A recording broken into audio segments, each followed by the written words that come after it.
Today we're talking about why this Funko Pop is a Funko Pop of lies. Oh, I am not being over dramatic. Welcome to Teacup for One. My name is Matt and I have 2 degrees. 2023 marks an important year for the company. But you know what practically is a secret? The contributions of UB Iwerks. No, you know what? Say the name with me. UB Iwerks. UB Iwerks. UB Iwerks. UB Iwerks. UB Iwerks. UB Iwerks. Now, it's a name that you've probably heard, and it's a name that is likely familiar to most casual Disney fans, but at the same time, I feel like most people aren't aware of the integral contribution that UB made to the creation of and the survival of the Walt Disney Company. And it's because of stuff like this! This, granted, adorable and beautifully designed Funko Pop of Walt Disney holding a pencil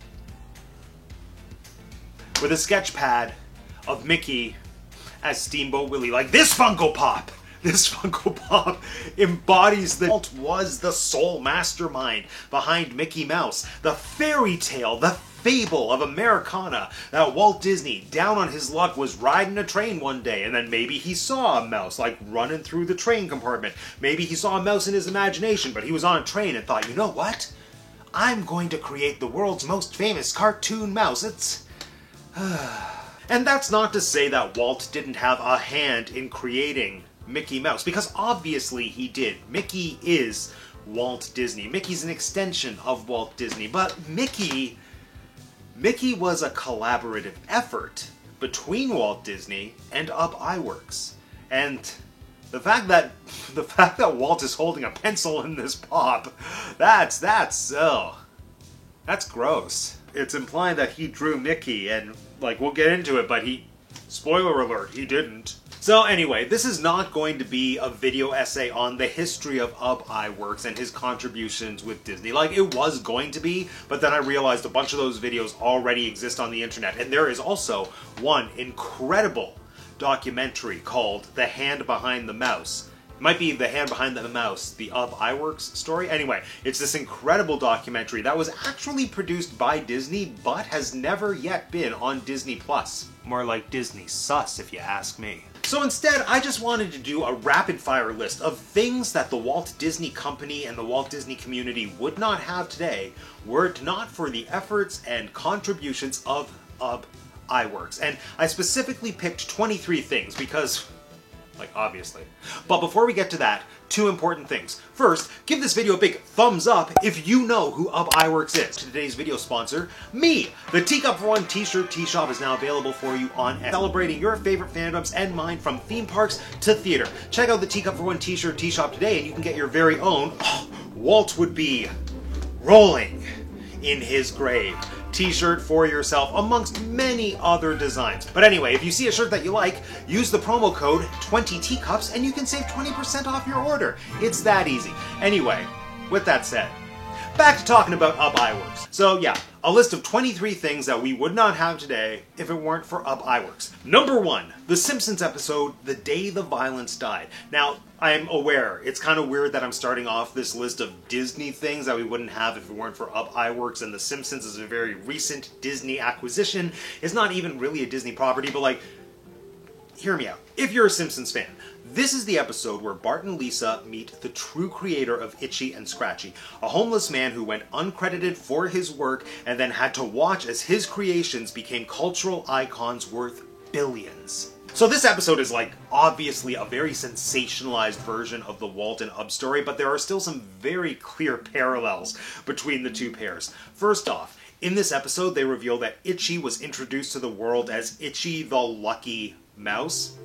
Oswald the Lucky Rabbit, obviously. They say that the first Itchy cartoon premiered in 1928. That's the year that the first Mickey Mouse cartoon premiered. And most importantly, they talk about how this character totally changed cartoon conventions by introducing animated violence. Before I came along, all cartoon animals did was play the ukulele. Now, that's not to say that UB Iwerks introduced, like, gratuitous violence into cartoons. However, he did pretty much changed the landscape of what a cartoon character could be. Which brings me to number 2, Oswald the Lucky Rabbit. Now, Disney didn't have Oswald for a long time, and that's an important part of Walt's story that Ub actually plays a part in as well. But like, Disney recently reacquired Oswald the Lucky Rabbit, so he's a face that we've seen a lot more over the past 10 to 15 years, and Disney even released a brand new Oswald animated short, I'd say like within the last year. And it was really interesting to me when I was reading the statement that I think one of the producers put out, someone associated with the movie put out a statement on the film, and it said, "Our hand-drawn animation team had a ball animating in the style of Oswald's era." Okay, now on the one hand, that's a totally fair statement, and if you've seen the cartoon, it's absolutely adorable and super nostalgic. But on the other hand, saying that they were animating in the style of the era, while not totally inaccurate, it would be like if I showed you a painting of melting clocks, and I said that whoever painted this was painting in the style of surrealism, as opposed to saying that whoever painted this was painting in the style of, or as an homage to, Salvador Dali. Oswald's character ingenuity, the resourcefulness, the use of simple shapes, and like the act of taking an object with one shape and then transforming it into another shape for some kind of cool technical purpose, like that's very Ub Iwerks. The thing with Ub Iwerks is that he was a technical-minded person who had a very dark sense of humor, and those are like two of the keystones, two of the trademarks of what made Oswald, the character in Oswald cartoons, so entertaining. You know, I would go as far as to say that in the same way Mickey is kind of an extension of the spirit of Walt Disney, I almost feel like Oswald is an extension of the spirit of Ub. And speaking of Mickey, that brings me to number 3. Mickey Mouse. I've already alluded to it, but like, we've all heard the story, right? Walt Disney, down on his luck, he had just lost Oswald the Lucky Rabbit as well as all of his animation team, and then he was riding the train back to California when he came up with the idea of a mouse character, and then the rest is history. Well, that's not what happened. Now, let me correct myself. I wasn't there, but you probably weren't either.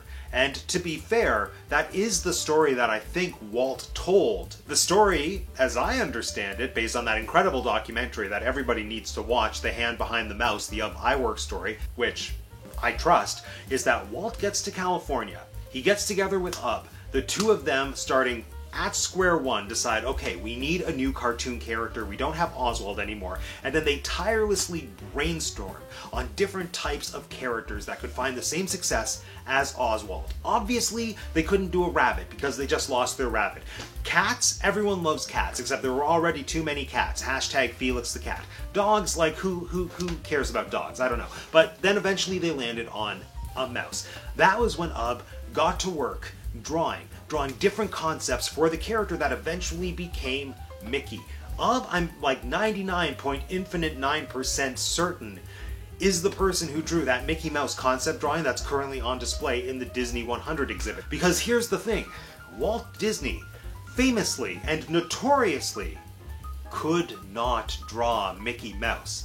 And that brings me to the number 4 thing we wouldn't have without Ub Iwerks, these Funko Pops. So this Mickey and Minnie Funko Pop, this D23 Expo exclusive, is depicting Mickey and Minnie from the first ever Mickey Mouse animated short, Plane Crazy. Now, a lot of people think that Steamboat Willie is the first Mickey Mouse cartoon, and like on a technicality that's not incorrect. Steamboat Willie is the first Mickey Mouse cartoon that was screened publicly for a paying audience, but earlier in 1928, Plane Crazy introduced the world, like a very small chunk of the world, to Mickey Mouse. Plane Crazy is the first ever animated Mickey Mouse cartoon and Minnie Mouse cartoon. They were both in it. And it was shown for distributors, I think, or for potential investors, and none of them were that interested, which is why they had to put their time and money into creating Steamboat Willie. However, Plane Crazy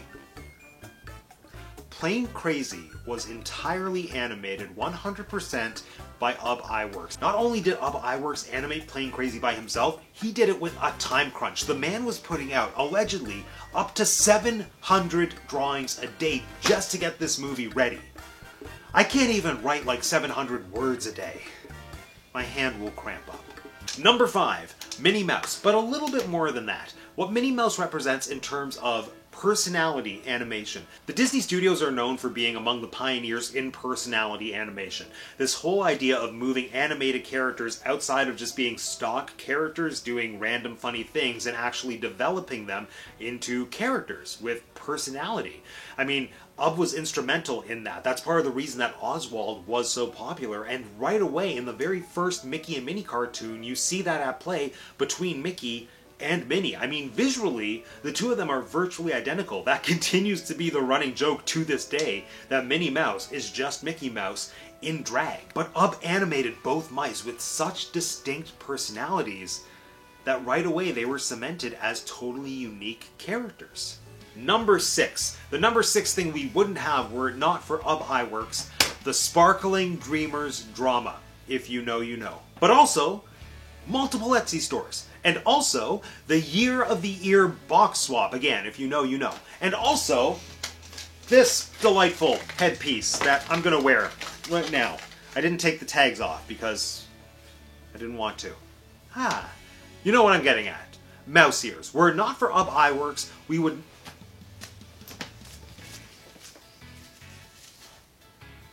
Were it not for Ub Iwerks, we would not have mouse ears. Why?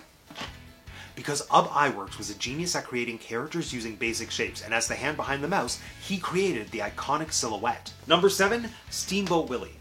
Ub co-directed Steamboat Willie with Walt, and much like Plain Crazy, he animated most of, if not all, of the cartoon short. I think Steamboat Willie is an excellent example of Walt and Ub's collaborative power at its best. Walt saw the recipe for success that came with Sync Sound Films, and then he just gave that directive to Ub, and he said, make a cartoon that has a bunch of opportunities, a bunch of sound cue opportunities, and Ub delivered. He made the fantasy a reality, and he gave Walt a cartoon that was filled with humor and animal abuse. And that's kind of the thing with Walt and Ub. As good as they were as collaborators, creatively they were very different. Walt apparently liked things to be wholesome, whereas Ub was more in favor of making things a bit darker, a bit more subversive. Which brings me to the iconic Skeleton Dance, the short to kick off Disney's Silly Symphonies, a series of over 70 musically animated shorts, one of which introduced the world to Donald Duck. Ub had his falling out with Walt shortly after the Silly Symphonies made their debut, so he wasn't involved in very many of them, but Skeleton Dance, that was an Ub project. Much like the early Mickey Mouse shorts, Ub was responsible for most of the animation in the Skeleton Dance, and when you look at Skeleton Dance compared to some of the other Silly Symphonies or even the Mickey Mouse shorts, tonally it feels very different. It's kind of subversive, it's kind of weird, and I think that's because it was more Ub than Walt. But yet here Disney is selling Skeleton Dance merchandise like almost 100 years later. Number 9, Mickey Premium Bars! What, like you don't keep wrappers from your trip from 4 years ago on your fridge as a memento? Anyway, Mickey Premium Bars!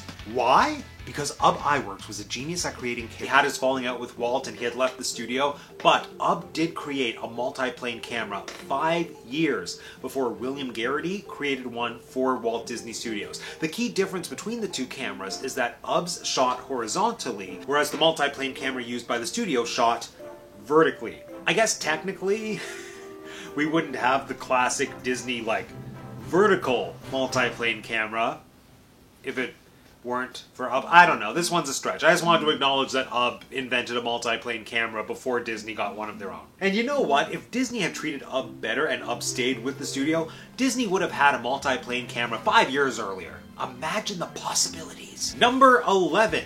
Hidden Mickeys. Because remember, Ub Iwerks was a genius at creating characters using basic shapes, and as the hand behind the mouse, he created the iconic silhouette. Number 12. People getting angry about Splash Mountain closing. Seriously, we wouldn't have all of those Save Splash Mountain Facebook groups if it weren't for Ub Iwerks. So we all know that in a horrible lapse of judgment in the 1990s, Splash Mountain was based on Song of the South, which is, that's a movie that has so many issues. Like, I'm gonna do a video about it one day, just sit tight for that. But as problematic as that movie is, the hybrid of animation and live action is gorgeous. And that's an Ub contribution, but not as an animator, as an inventor. After leaving Disney in the 1930s, Ub returned to the studio in the 1940s after his own studio unfortunately had to close, and when he returned to Disney, he set his sights away from animation and towards innovation and inventions, and coming up with new technology for the films and eventually the theme parks. One of his key inventions was the multi-head optical printer, which was instrumental in just advancing techniques and ways to combine animation with live action, as seen in Song of the South. Now, this technology continued to advance, which was eventually applied to other movies, which brings us to number 13, Mary Poppins. Or should I say, Mary Poppins! By the 1960s, Ub had pioneered developments for the traveling mat system. I dream about a traveling mat. And that traveling mat system was put to use in Mary Poppins to a level that had never been seen before, and in some ways can never be replicated again. I actually did an entire video about the technology used in Mary Poppins and why that exact process really can't be duplicated. I recommend, go watch that video. It's one that I'm really proud of. But basically, there was one special camera, and there was only one of its kind in existence, and it was used for Mary Poppins, and for reasons that camera can never exist again. Anyway, what was I saying? Oh yeah, so the traveling mat system. It was kind of like a pioneer or an early version. Lindsay Lohan would very likely still exist, except for maybe butterfly effect reasons, but her career would probably look very different. And that's because Lindsay got her breakout role in the 1999 remake of The Parent Trap. Now, Ub's optical printer wasn't just used to combine actors with animated characters, it was also used to combine Hayley Mills with another Hayley Mills in Disney's original Parent Trap. Ub's contributions gave the studio the technology that made that film possible in the first place. No Ub Iwerks, no cool optical printer, no Parent Trap movie, no Parent Trap remake, no Lindsay Lohan in Mean Girls, and that is so not fetch. Number 15. Disney would not have a whole bunch of money if it weren't for Ub Iwerks. Okay, that's kind of a broad statement and stating the obvious for many reasons, but for a moment, let's just put aside the fact that Ub earned the studio billions of dollars through his contributions to Mickey Mouse alone. He also saved the studio a ton of money. In the 1960s, Ub utilized Xerox technology to expedite the animation process, allowing drawings to be copied directly onto animation cells, thus saving the studio the time, money, and manpower that it took to manually ink the animation cells. Number 16. I don't have 16 fingers. It's number 16. Number 16. Canada. Far and Wide, aka the Epcot Canada film. Sure, it's one of the most underwhelming attractions in the World Showcase, and more often than not, it's just used as an air-conditioned space for people to eat festival food. But, at one point in time, Circle Vision technology was much more prominent and much more impressive in the theme parks. And that Circle Vision technology was invented by Ub Iwerks, who came up with not only a camera, but a projection system that allowed films to be, filmed and presented in 360 degrees. Speaking of theme park screens, number 17, that massive screen in the Hall of Presidents. If you've been to the Hall of Presidents, you know what I'm talking about. When you go into the show, you have to watch a movie that feels like it's either 20 minutes or 2 hours, who knows. You have to watch an American history movie before they finally show you the president robots. Anyway, that movie is projected on an absolutely massive screen. The screen is 2 stories high and 200 feet wide. Projectors can't really project onto that. So, Ub came up with a system using 5 70mm projectors that could come together to fill this impossibly long screen. And while we're on the topic of robot presidents, that brings me to number 18, Robot Abraham Lincoln's Hands. Ub Iwerks helped develop the animatronic technology that was used for Great Moments with Mr. Lincoln, but specifically Lincoln's hands. Those were cast from the hands of Ub Iwerks' son, Don Iwerks. So if you go and see the robot Abraham Lincoln, his hands are literally Don Iwerks' hands. And while we're on the topic of the Iwerks family, number 19. Everyone's favorite Disney Plus original series, The Imagineering Story. Because The Imagineering Story was created and directed by Academy Award nominated documentary filmmaker Leslie Iwerks. who is Ub's granddaughter. Leslie Iwerks is this wonderful documentary filmmaker whose first film was actually The Hand Behind the Mouse, the Ub Iwerks story, that wonderful Disney-produced documentary about Ub Iwerks that for some reason still isn't on Disney+.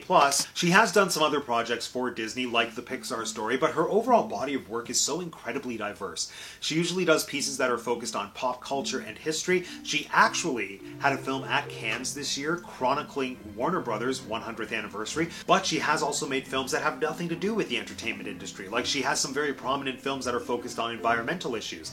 I think she is such a great person to continue on the family legacy in the entertainment industry, but in a totally different way from her grandfather. Number 20. It's like I'm a mime. The hilarious, iconic pop culture moment of Disney Channel stars in the early 2000s trying to draw mouse ears with a magic wand. Why? Because Ub Iwerks was a genius at creating characters using basic shapes, and as the hand behind the mouse, he created the iconic silhouette. Number 21.